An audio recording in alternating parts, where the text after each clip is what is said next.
Hello everyone, welcome to Magnet Brains. मैं हूं अदिति शाह और आज के लेक्चर में हम कर रहे हैं क्लास 11th अकाउंट्स का चैप्टर नंबर 19 जिसका नाम है एडजस्टमेंट इन फाइनेंशियल स्टेटमेंट्स। तो प्रीवियस वीडियो में हम क्वेश्चन नंबर 9 तक सारे प्रैक्टिकल प्रॉब्लम्स देख चुके थे। अब हम आगे बढ़ रहे हैं क्वेश्चन नंबर 10 पे। चलिए, तो क्या बोल रहा है, from the following trial balance and other information prepare trading and P&L account for the year ended 31 March 2020 and balance sheet as at that date. तो हमें ट्रेडिंग, P&L और बैलेंस शीट बनाना है, हमें ट्रायल बैलेंस दिया हुआ है। इसके बाद हमें क्या क्या कुछ एडजस्टमेंट्स दिए हुए हैं। क्या क्या एडजस्टमेंट्स दिए हैं एक बार देख लेते हैं। Stock on 31 March 2020 was 1,24,500। तो हमें क्लोजिंग स्टॉक दिया हुआ है। Rent was unpaid to the extent of 850। तो हमारा रेंट ड्यू हो गया था लेकिन अनपेड था, मतलब क्या था, आउटस्टैंडिंग रेंट। ठीक है, and 1500 were outstanding for general expenses. तो आउटस्टैंडिंग जनरल एक्सपेंसेस है ये। ठीक, then 4000 are to be written off as bad debts. तो 4000 हमको राइट ऑफ करना है एज बैड डेट्स, मतलब ये हमारी न्यू बैड डेट्स है of the above debtors and 5% to be provided for the doubtful debts. तो 5% का हमें क्या बनाना है, क्लोजिंग प्रोविजन बनाना है। Depreciate plant and machinery by 10% and premises by 2%. Manager is entitled to a commission of 5% on net profit. तो जो net profit आएगा उस पर हम मैनेजर के लिए 5% से कमीशन कैलकुलेट करेंगे आफ्टर चार्जिंग सच कमीशन। तो 5% और नेट प्रॉफिट आफ्टर चार्जिंग इस कमीशन क्या हो जाएगा, इंटू 5/105। तुरंत आपके दिमाग में आफ्टर वर्ड देख के आना चाहिए। ठीक है, कि इंटू 5/100 नहीं करेंगे, इंटू 5 डिवाइडेड बाई 105 करेंगे। चलिए, A fire broke out on 1st April 2020, destroying goods costing 20,000। तो बच्चों ये वाला एडजस्टमेंट तो हमारे लिए इररेलेवेंट ही हो गया। क्यों इररेलेवेंट हो गया, क्योंकि भाई 1 अप्रैल 2020, 31 मार्च 2020 को हमारा फाइनेंशियल ईयर एंड हो रहा है। हमें किससे मतलब है, हमें 31 मार्च तक का रिपोर्ट कार्ड बनाना है ना। 1 अप्रैल 2020 को जो घटना घट रही है वो अगले साल में वो कवर होगी, बट 31 मार्च 2020 के बाद जो भी घटनाएं घट रही हैं उससे अभी हमें मतलब नहीं है। तो इसीलिए ये वाला जो है ये हम कंसिडर नहीं करेंगे एडजस्टमेंट। क्लियर है, तो इसके लिए आप एक नोट डाल दीजिएगा। चलिए, तो अब स्टार्ट कर रहे हैं हम लोग। सबसे पहले फॉर्मेट रेडी कर रहे हैं।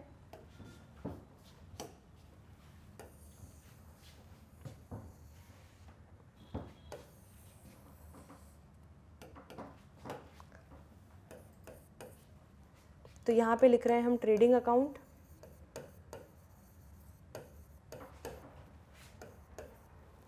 नेक्स्ट हमारा बनेगा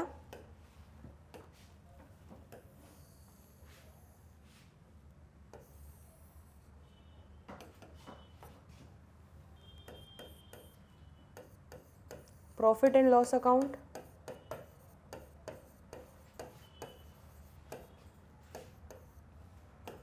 and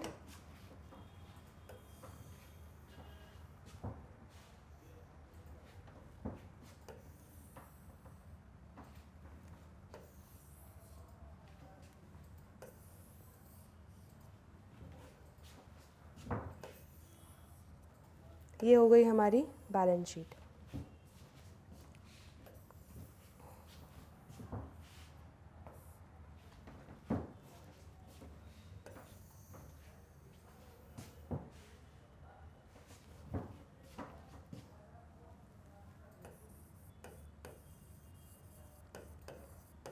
liabilities rupees, assets,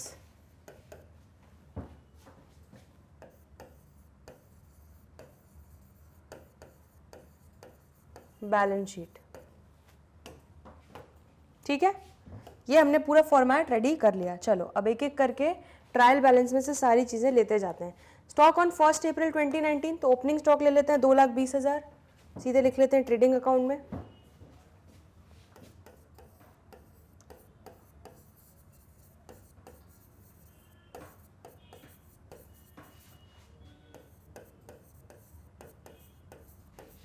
next क्या है हमारा, परचेजेस। तो परचेजेस देखो, परचेजेस दिया है बच्चों में कितना 11,88,700 और ये देखिए कि कुछ परचेज रिटर्न या रिटर्न आउटवर्ड वगैरह कुछ दिया है क्या, नहीं दिया, तो सीधे हम परचेजेस लिख लेंगे 11,88,700। 11,88,700 हमारा क्या हो जाएगा यहाँ पे, टू परचेजेस।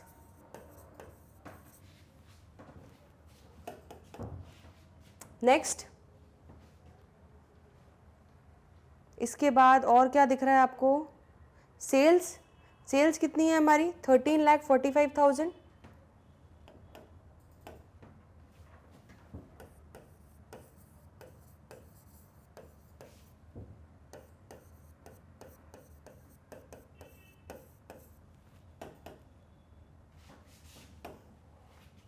ठीक है, और देखते हैं rent, bills payable.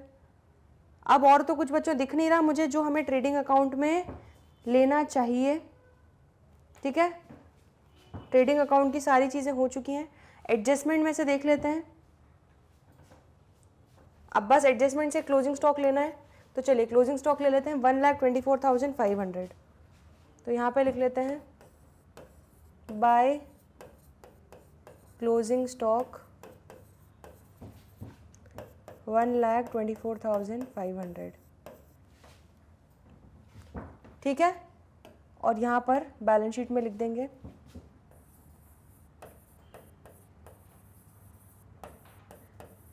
Closing stock 1,24,500।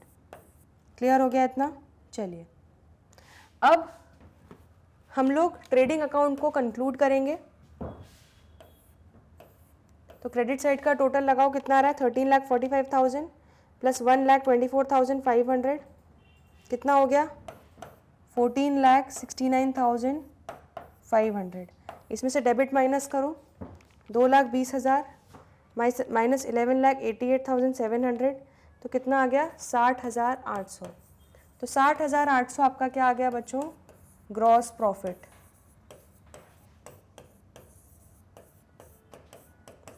To gross profit carried down.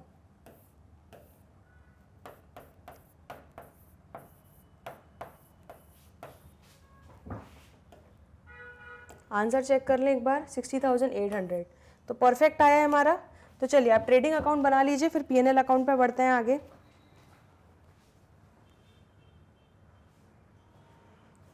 चलिए, तो अब ये ग्रॉस प्रॉफिट को लेके जाएंगे हम कहाँ, पीएनएल के क्रेडिट साइड में। 60,800 यहाँ पे लिख लेंगे by gross profit brought down. चलिए अब देखते हैं क्या क्या खर्चे हैं। सबसे पहले तो जनरल एक्सपेंसेस हैं। तो जनरल एक्सपेंसेस कितने हैं हमारे, 10,750, और इसके लिए हमें एक एडजस्टमेंट भी दिया हुआ है कि हमारे आउटस्टैंडिंग जनरल एक्सपेंसेस थे 1,500। तो यहाँ पर हम लिख लेते हैं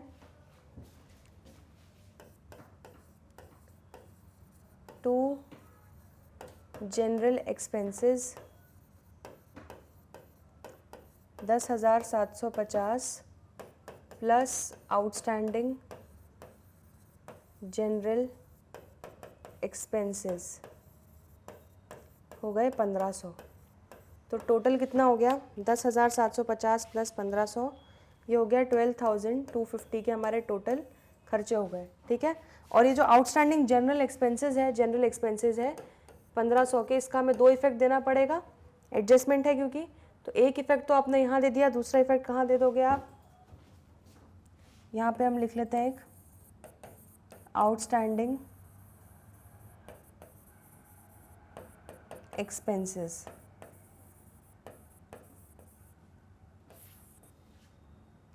तो एक तो हो जाएगा जनरल एक्सपेंसेस,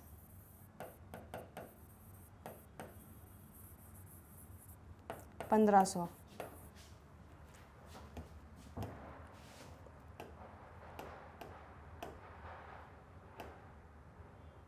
ठीक है, इसके बाद क्या है, सेल्स, सैलरीज।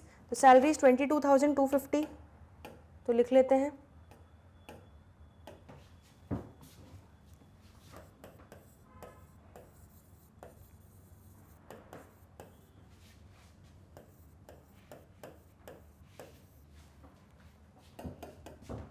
और क्या है, carriage outwards 4000,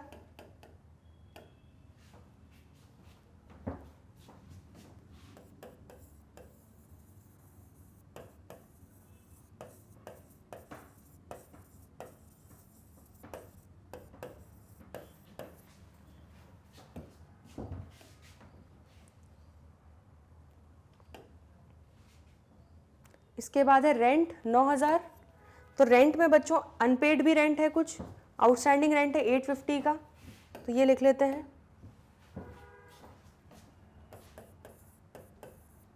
to rent 9000 plus unpaid rent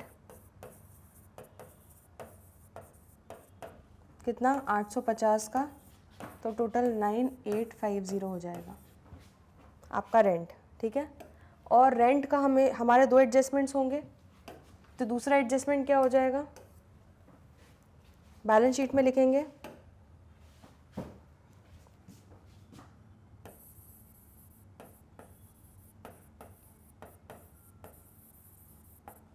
850। तो ये कितना टोटल हो गया, करो 1500 प्लस 850, 2350। ठीक है, चलिए अब क्या बचा हुआ है, डिस्काउंट, और डिस्काउंट डेबिट साइड में दिया है, मतलब ये डिस्काउंट हमारा खर्चा है, तो डिस्काउंट अलाउड है, तो यहाँ पे लिख लेंगे 2 डिस्काउंट अलाउड 11000।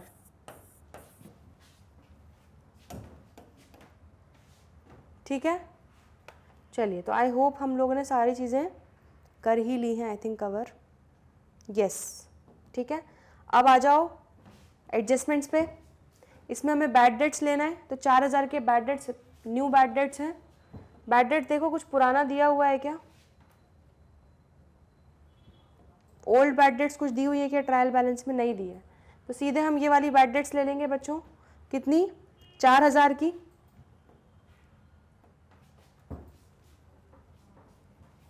तो यहाँ पे आ जाएगा हमारा 2 बैड डेट्स, ब्रैकेट में लिख देते हैं न्यू।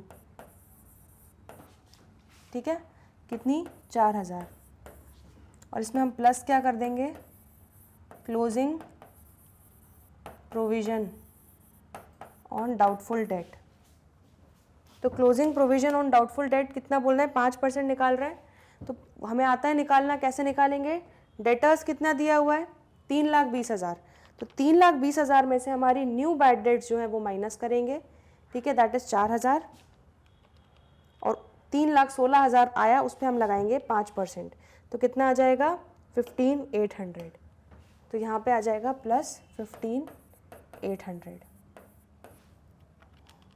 ये हो जाएगा 19,800। तो ये इसका एक इफेक्ट हो गया। ठीक है, इस एडजस्टमेंट का। इसका दूसरा इफेक्ट क्या होगा, इसका दूसरा इफेक्ट होगा कि सन्ड्री डेटर्स हम कहाँ लेके जाएंगे, बैलेंस शीट में। यहाँ पर लिखेंगे sundry debtors 3,20,000 minus further bad debts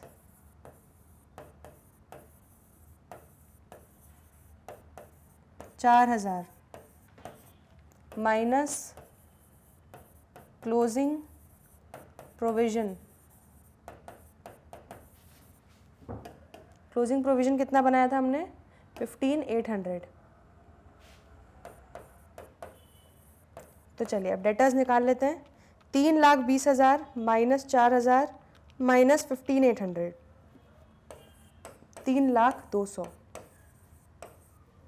clear है, यह आपका सन्ड्री डेटर्स का एडजस्टमेंट हो गया। चलिए अब डेप्रीसिएशन ले लेते हैं। डेप्रीसिएशन कितना है, मशीनरी पे 10%, प्रेमाइसिस पे 2%, तो यहाँ पे लिख लेते हैं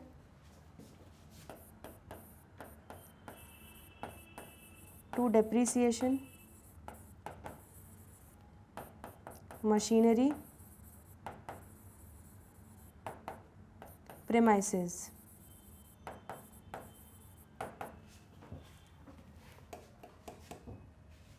तो मशीनरी पे कितना है, 1,75,000 पे 10% 17,500,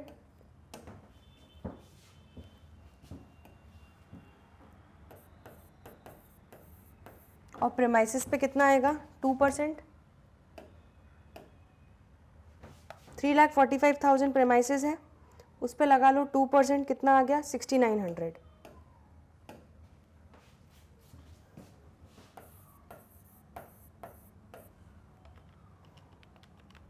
कितना हो गया 24,400। ठीक है, अब मशीनरी और प्रेमाइसिस लिख लेते हैं यहाँ पे। 1,75,000 की मशीनरी और 3,45,000 का प्रेमाइसिस।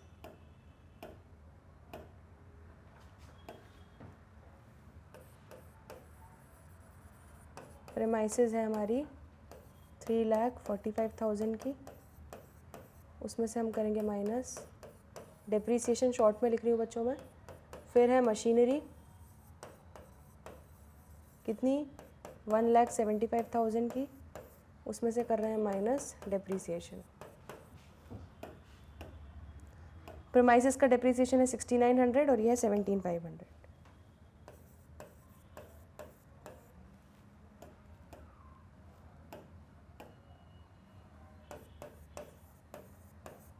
चलिए, तो 3,45,000 में से 6,900 गए, तो प्रीमाइसिस की वैल्यू कितनी बची 3,38,100।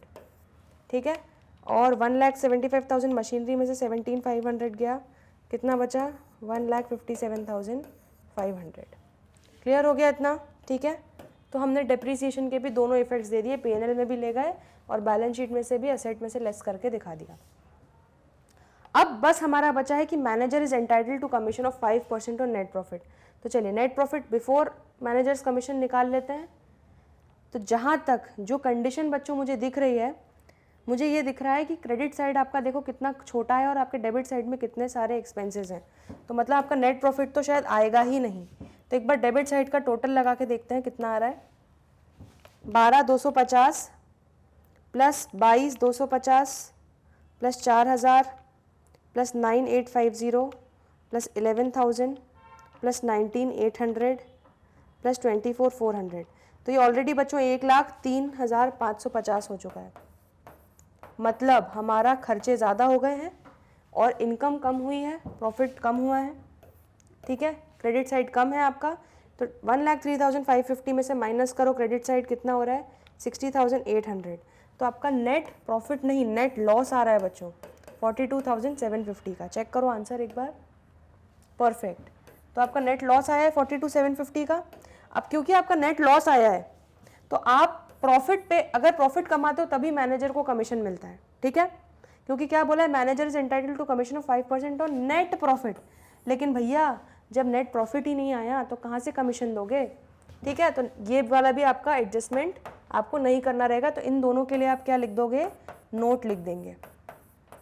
ठीक है, कि क्या रीज़न है, इसको हम क्यों कंसिडर नहीं कर रहे हैं। चलिए, तो यहाँ पर आपका आंसर आ गया 42,750। तो ये आपका आ जाएगा by net loss transfer to capital account. ये हमारा, अरे सॉरी ये मैंने गलत जगह लिख दिया। 42,750 P&L में आएगा बच्चों। हाँ, तो यहाँ पर आएगा by net loss transfer to capital account. यह आपका हो गया प्रॉफिट एंड लॉस कंप्लीट। चलिए, तो अब इसको आप नोट करो, फिर बैलेंस शीट बना लेते हैं लास्ट।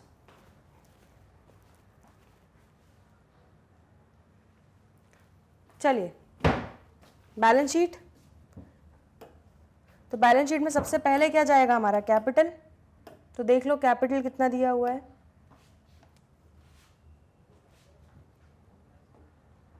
कैपिटल ऑन 1 अप्रैल हमें कितना दिया, 7,95,000। और ड्राइंग्स दी हुई है क्या, ड्राइंग्स नहीं दी, तो सीधे कैपिटल में से हम नेट लॉस माइनस करेंगे। तो यहाँ पे लिख लेंगे कैपिटल 7,95,000 ठीक है, इसमें से माइनस कर रहे हैं नेट लॉस, और नेट लॉस कितना हुआ है हमें 42,750।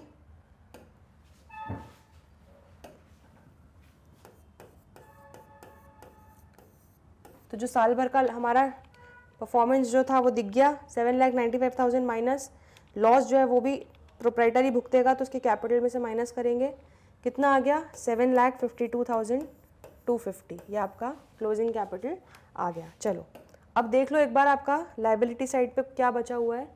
बिल्स पेबल 75,000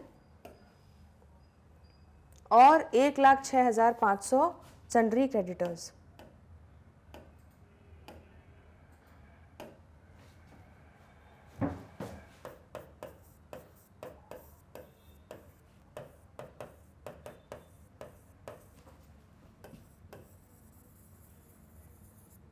सन्ड्री क्रेडिटर्स 1,06,500 और बिल्स पेबल 75,000।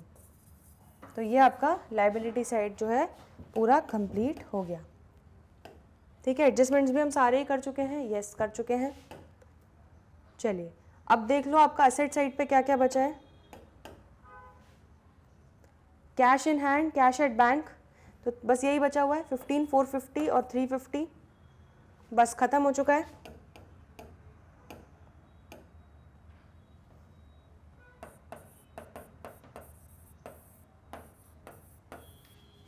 तो यहाँ पे लिख देंगे cash at bank, cash in hand. ठीक है, अब आ चुका है समय कि हम टोटल लगाएं। चलिए तो लाइबिलिटीज़ का टोटल लगाते हैं। 752,250 प्लस 1,06,500 प्लस 75,000 प्लस 2350, कितना आ गया 9,36,100। चलिए असेट साइड का टोटल लगाएं।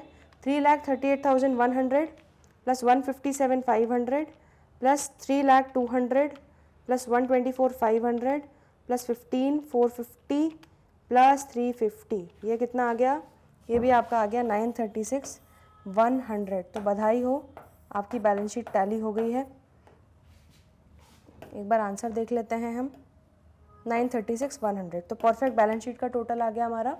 इसको चेक कर लीजिए, इसको एक बार नोट कर लीजिए, सारे इंपॉर्टेंट पॉइंट्स लिख लीजिए, फिर हम आगे बढ़ेंगे। चलिए नेक्स्ट क्वेश्चन पे आगे बढ़ रहे हैं। क्वेश्चन नंबर 11 क्या बोल रहा है, from the following trial balance of Shubho prepare trading and P&L account for the year ended 31 March 2020 and balance sheet as at that date. तो वही हमें ट्रेडिंग P&L और बैलेंस शीट बनाना है। ये ट्रायल बैलेंस दिया हुआ है और हमें क्या क्या चीज़ें दी हुई हैं वो देख लेते हैं। ट्रायल बैलेंस काफ़ी बड़ा सा दिया हुआ है।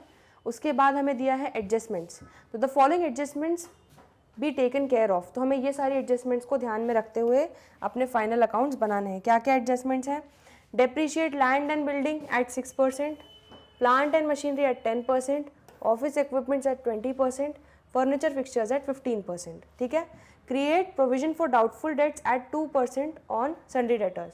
तो हमें क्लोजिंग प्रोविजन बनाना है। Insurance includes 250 insurance premium paid in advance.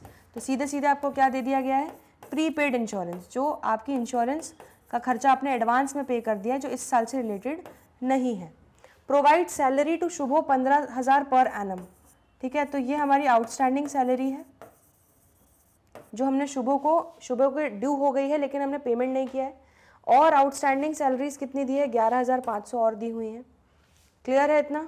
तो 15,000 की शुभो वाली सैलरी तो है ही, लेकिन उसके अलावा हमें आउटस्टैंडिंग सैलरीज भी लेनी है। चलो 10% of the final profit is to be transfer to general reserve. तो एक जनरल सा हम एक तरीके से रिजर्व बना के रख रहे हैं। ठीक है, तो वो बस 10% का प्रॉफिट जितना आएगा उसका 10% हमें जनरल रिजर्व में रख देना है, बस सिंपल सा है। क्लियर है इतना, ठीक। चलिए अब हम स्टार्ट करते हैं। सबसे पहले फॉर्मेट,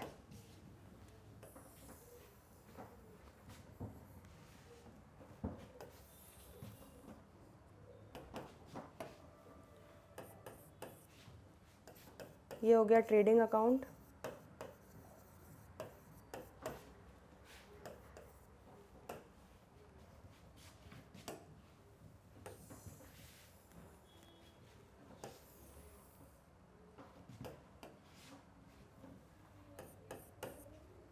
ये हो गया हमारा प्रॉफिट एंड लॉस अकाउंट।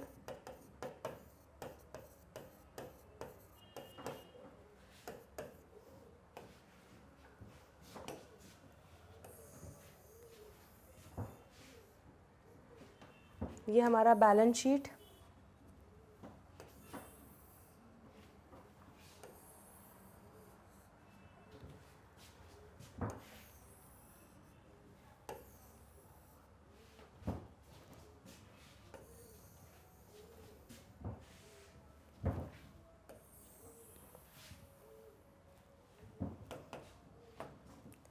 तो यहाँ पे है हमारा liabilities,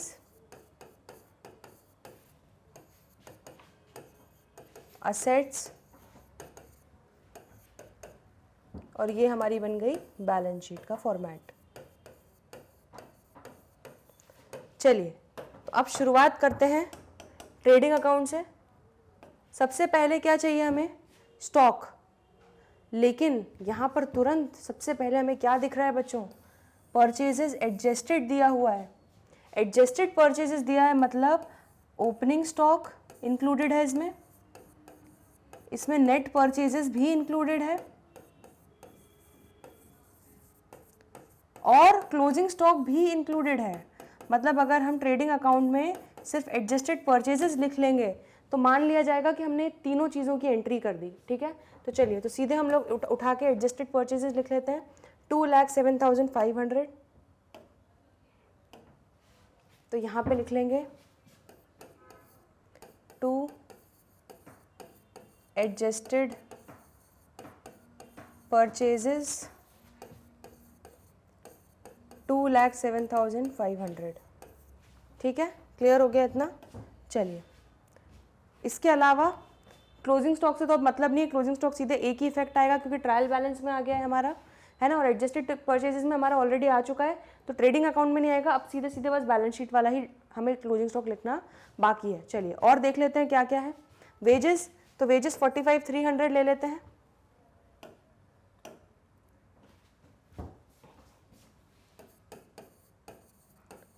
to wages 45,300।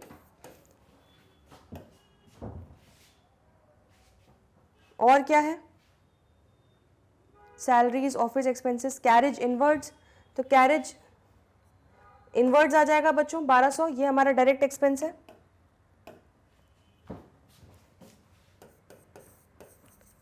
To carriage inwards 1,200।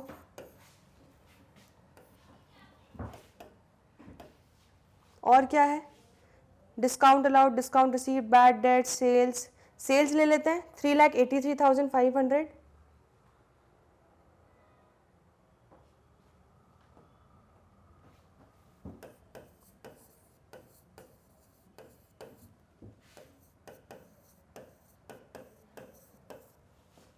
और देख लेते हैं क्या बचा हुआ है। तो यहाँ पर तो बच्चों हम लोगों का सारा ट्रेडिंग अकाउंट का कार्यक्रम जो है वो ख़त्म हो चुका है। अब बस हमें ट्रेडिंग अकाउंट को कंक्लूड करना है। उसके पहले एक बार बस हम और रिव्यू कर लेते हैं। हाँ, तो सारी चीज़ें हम ले चुके हैं बच्चों। अब ट्रेडिंग अकाउंट को कंक्लूड कर लेते हैं। क्लोजिंग स्टॉक आएगा नहीं क्योंकि वो एडजस्टेड परचेजेस में ऑलरेडी आपका क्लोजिंग स्टॉक का इफेक्ट आ चुका है, ओपनिंग स्टॉक का इफेक्ट आ चुका है और नेट परचेजेस का इफेक्ट आ चुका है। चलिए तो कितना आ रहा है आपका टोटल क्रेडिट साइड का? 3,83,500। तो 3,83,500 में से माइनस करो 2,07,500 माइनस 45,300 माइनस 1,200, तो कितना आ गया? 1,29,500 आपका क्या आ गया? ग्रॉस प्रॉफिट आ गया। To gross profit carried down. ठीक है, तो ये आपका आ गया। आंसर चेक कर लेते हैं एक बार। 129,500, तो परफेक्ट आंसर आ गया बच्चों। चलिए तो ट्रेडिंग अकाउंट नोट कीजिए, फिर प्रॉफिट एंड लॉस पे आगे बढ़ते हैं।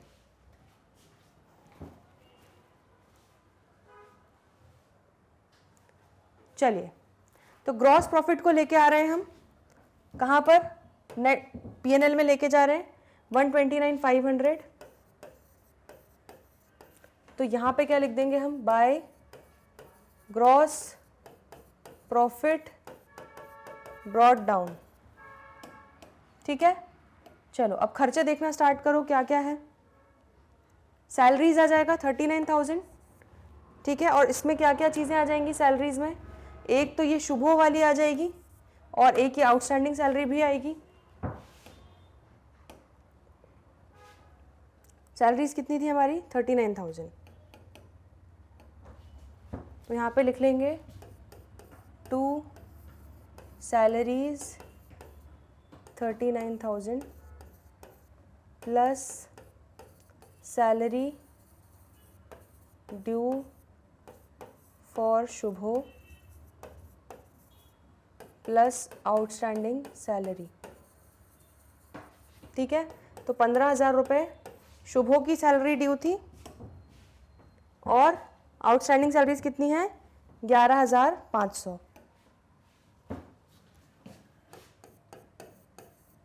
तो टोटल कितनी सैलरीज हो गई देखो, 39,000 प्लस 15,000 प्लस 11,500 कितना हो गया, 65,500।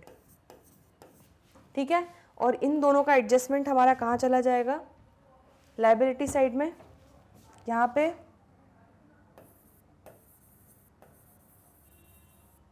सैलरी ड्यू ऑफ शुभो, अलग अलग भी दिखा सकते हो, चाहो तो साथ में भी दिखा सकते हो, आउटस्टैंडिंग सैलरीज। तो सैलरी कितनी ड्यू है शुभो को, 15,000 और ये है 11,500। तो आपने दो जगह इफेक्ट्स दे दिए। ठीक है, तो ये एडजस्टमेंट्स हमारे हो गए। चलिए और क्या बचा हुआ है, चलो आगे बढ़ते हैं, खर्चे देखते जाते हैं और क्या बचे हैं। Carriage office expenses 15,400,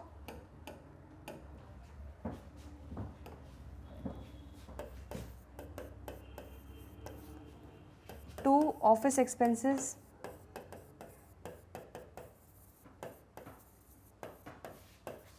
next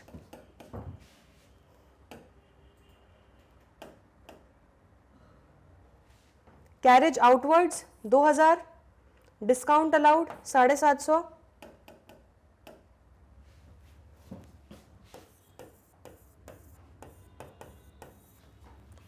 to carriage outward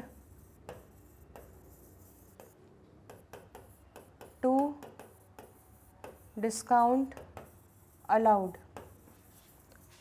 ठीक है, ये भी ले लिया। नेक्स्ट बैड डेट्स, ठीक है, तो बैड डेट्स हमें 1,200 रुपये ओल्ड दी हुई हैं। देखो कुछ प्रोविजन वगैरह दिया हुआ है क्या, नहीं दिया हुआ। ठीक है, तो सीधे हम ले लेते हैं बैड डेट्स 1,200,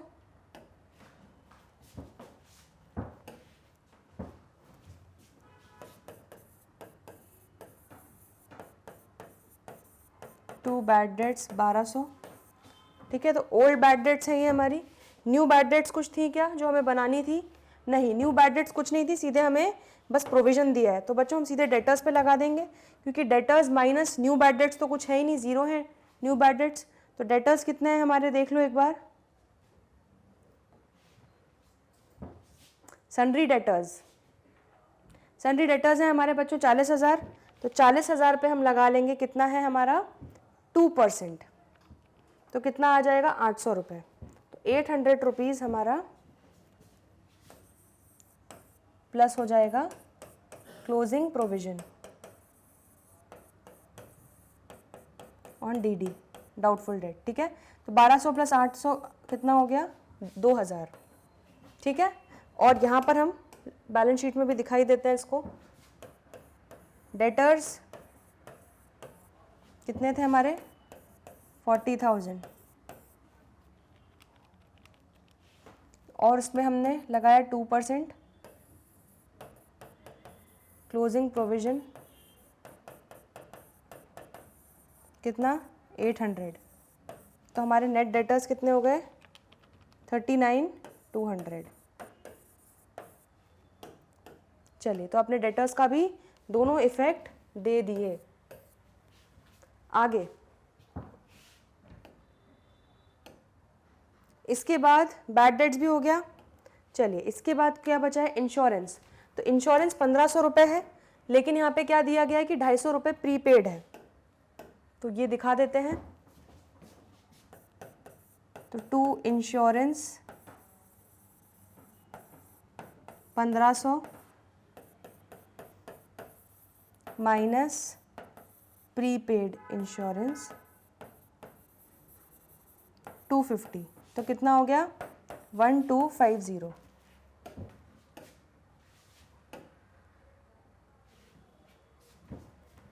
ठीक है, तो इसका एक इफेक्ट तो ये हो गया। दूसरा इफेक्ट क्या हो जाएगा कि एसेट साइड पे दिखाएंगे इसको।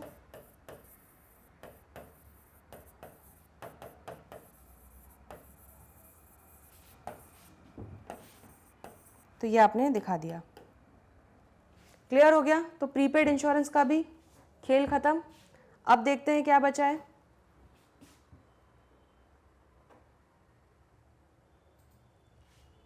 ठीक है, तो बच्चों अब हमारे कोई भी खर्चे नहीं बचे हुए हैं। ठीक है, तो यहाँ पे कमीशन आ जाएगा। कमीशन 1500 रुपये हमें मिला, वो हम क्रेडिट साइड में लिख लेते हैं। यहाँ पे लिख लेते हैं बाय कमीशन रिसीव्ड 1500। ठीक है, और देख लेते हैं क्या क्या चीज़ें हैं। Expenses payable, bills payable, creditors, loan. हाँ, ये लोन वाली चीज़ हमें सॉर्ट करनी पड़ेगी। कैपिटल, डिस्काउंट रिसीव, तो डिस्काउंट रिसीव भी लिख लेते हैं 1200।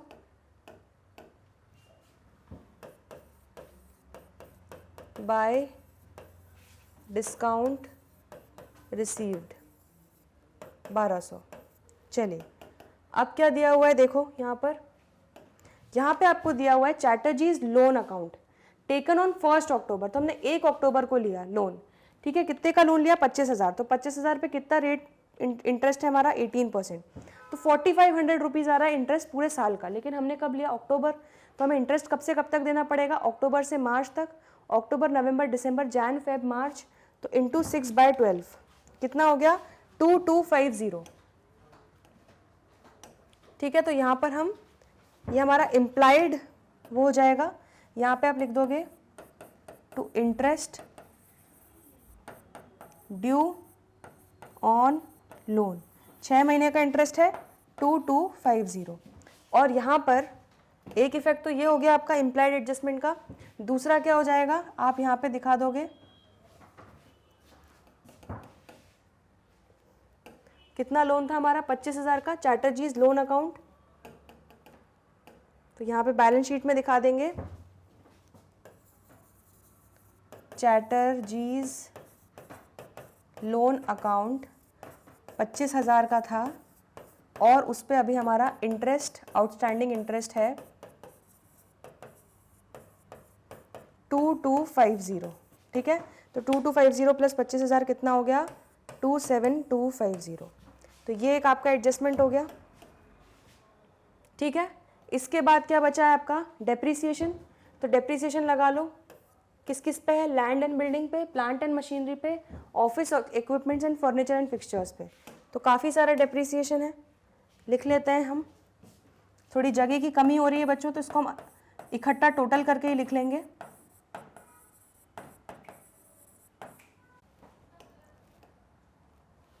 तो कितना है, लैंड एंड बिल्डिंग देख लेते हैं। लैंड एंड बिल्डिंग है बच्चों 50,000। ठीक है, और 50,000 पे हमें कितना लगाना है, लैंड एंड बिल्डिंग पे 6%। तो 50,000 पे 6% कितना आ गया, 3,000। तो यहाँ पे लिख लेते हैं 3,000। ठीक है, ये हमारा लैंड एंड बिल्डिंग का हो गया। प्लस प्लांट एंड मशीनरी पे कितना लगाना है, 10%। और प्लांट एंड मशीनरी कितना दिया हुआ है हमें,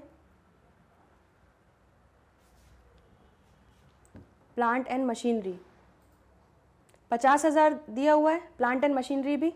तो 50,000 पे लगा लो 10%, कितना हो गया, 5,000।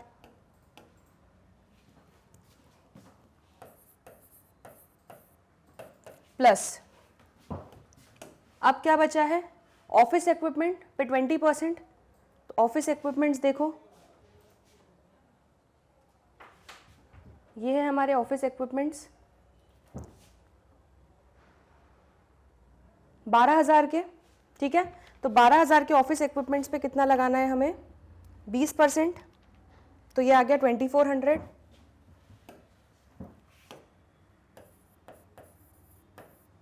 प्लस लास्ट क्या है हमारा furniture and fixtures. Furniture and fixtures पे 15% लगाना है, तो फर्नीचर एंड फिक्सचर्स हमारे कितने के हैं, 20,000 के। तो 20,000 पे 15% लगा लो, कितना हो गया, 3,000। तो ये टोटल कितना हो गया देखो, 3,000 प्लस 5,000 प्लस 2,400 प्लस 3,000, ये हो गया आपका 13,400। तो ये आपका डेप्रीसिएशन यहाँ पे कंप्लीट पूरा आपने लगा दिया। चलो अब लगे हाथ एक काम करो, इसको हम बैलेंस शीट में भी ले चलते हैं। तो land and building minus depreciation, ठीक है। उसके बाद क्या था हमारा, plant and machinery, office equipment और furniture and fixtures.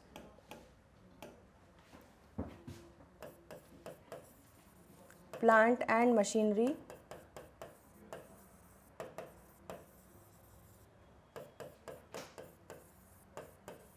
Office equipments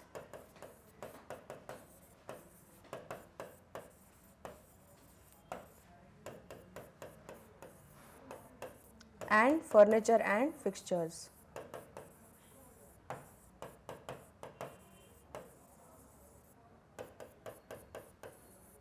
चलिए, तो लैंड एंड बिल्डिंग कितना दिया हुआ है,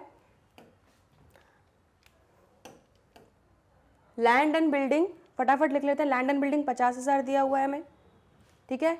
मशीनरी भी 50,000 है। ऑफिस इक्विपमेंट्स हमारे कितने थे, हमारे हैं ऑफिस इक्विपमेंट्स 12,000 के, और फर्नीचर एंड फिक्सचर्स कितने के हैं, 20,000 के। तो यहाँ पे लिख लेते हैं 50,000, 50,000, ये हो गया 12,000 और ये हो गया 20,000, ठीक है। चलिए अब डेप्रीसिएशन भी ले लेते हैं, कितना है डेप्रीसिएशन, 3,000, 5,000, 2,400 और 3,000। तो ये हो जाएगा यहाँ पर 3,000, 5,000, 2,400 और 3,000। चलिए, तो 50,000 में से 3,000 गए, कितने बचे, 47,000 आपकी वैल्यू बची लैंड एंड बिल्डिंग की। 50,000 में से 5,000 गए तो 45,000 आपकी बची प्लांट एंड मशीनरी की। 12,000 में से 2,400 गए, 9,600 बचा आपका ऑफिस इक्विपमेंट्स, और 20,000 में से 3,000 गए तो 17,000 बचे आपके फर्नीचर एंड फिक्सचर्स। ये आपका डेप्रीसिएशन का भी एडजस्टमेंट पूरा कंप्लीट हो गया। चलिए, तो अब देख लेते हैं, बस सारे एडजस्टमेंट हो चुके हैं, बस हमें जनरल रिजर्व अलग रखना है। तो पहले नेट प्रॉफिट कैलकुलेट करना इंपॉर्टेंट है उसके लिए। तो एक बार बस रिव्यू कर लो कि हमने सारी चीज़ें ले ली क्या, सारी चीज़ें ले ली हैं बच्चों हम लोगों ने यहाँ से। तो आगे भी देख लेते हैं।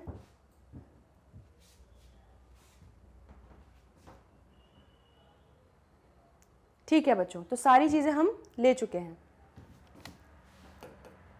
अब बारी है हमारा पीएनएल में नेट प्रॉफिट कैलकुलेट करने की।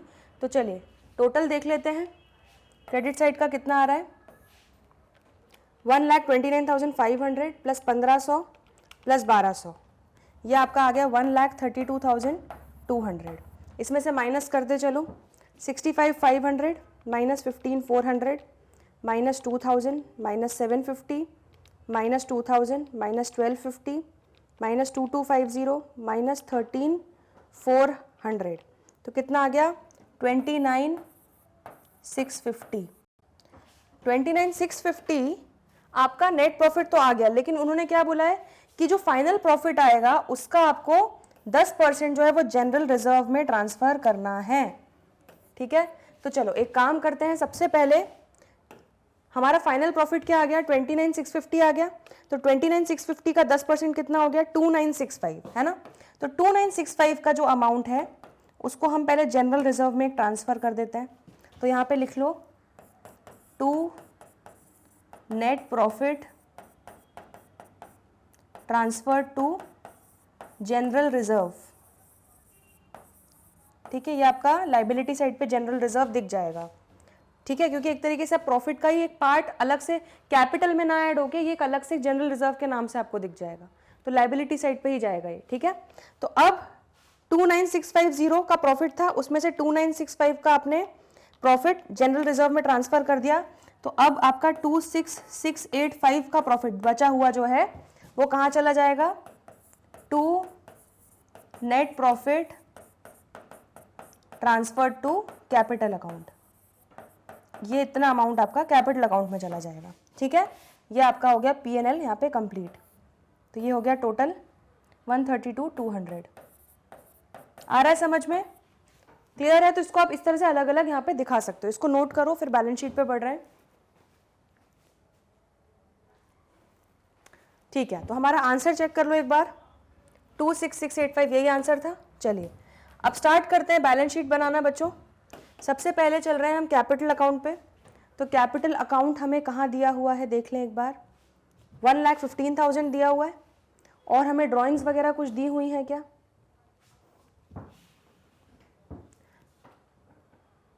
ड्राइंग्स कुछ भी नहीं दी है, तो सीधे कैपिटल लेके जाते हैं वहाँ पे।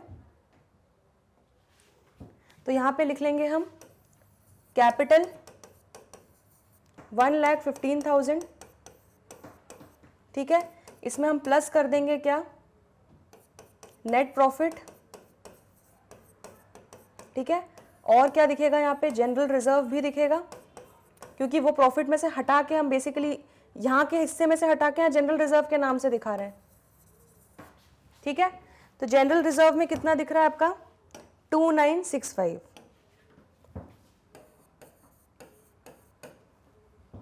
और प्रॉफिट कितना गया कैपिटल में? 26685 जो बचा हुआ था।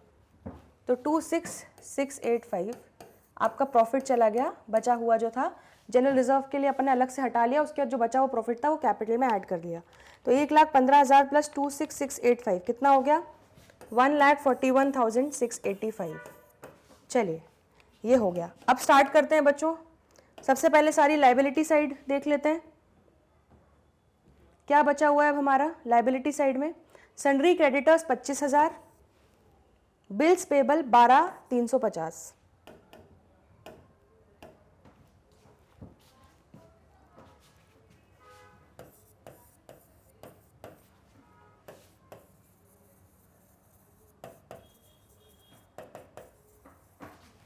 ये हो गया 12,350। क्या हो जाएगा 12,350 हमारा? Bills payable. चलिए नेक्स्ट, और क्या बचा है? 3,300 के एक्सपेंसेस पेबल बचे हैं।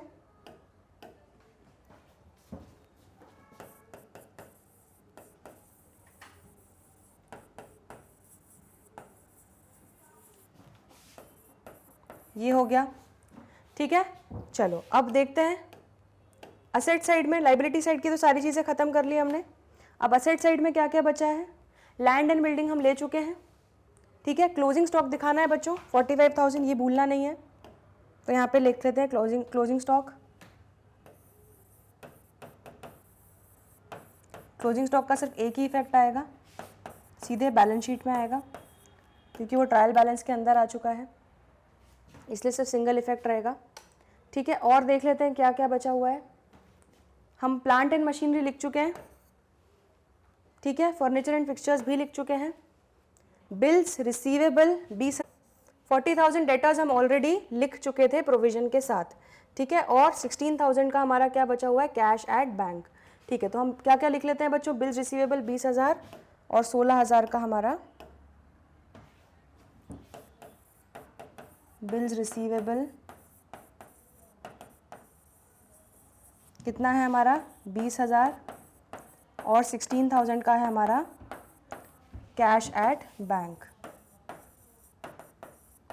ठीक है, अब एक बार टोटल कर लेते हैं, पूरा सब कुछ देख लेते हैं क्या आ रहा है हमारा।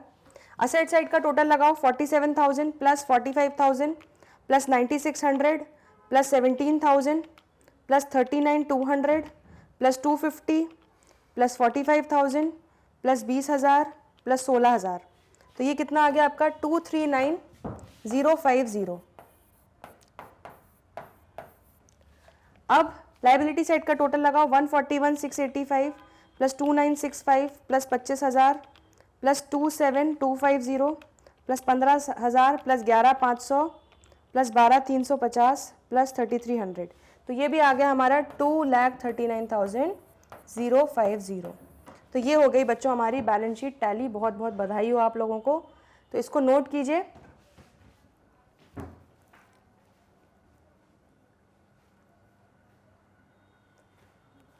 चलिए, तो हमारा क्वेश्चन नंबर 11 तक आज ख़त्म होता है, प्रैक्टिकल प्रॉब्लम सारे। ठीक है, आई होप आपको अच्छे से समझ में आ गया है। अब बचे हुए जो क्वेश्चंस हैं वो हम करेंगे अगली क्लास में, तो जल्दी मिलते हैं ब्रेक के बाद। तब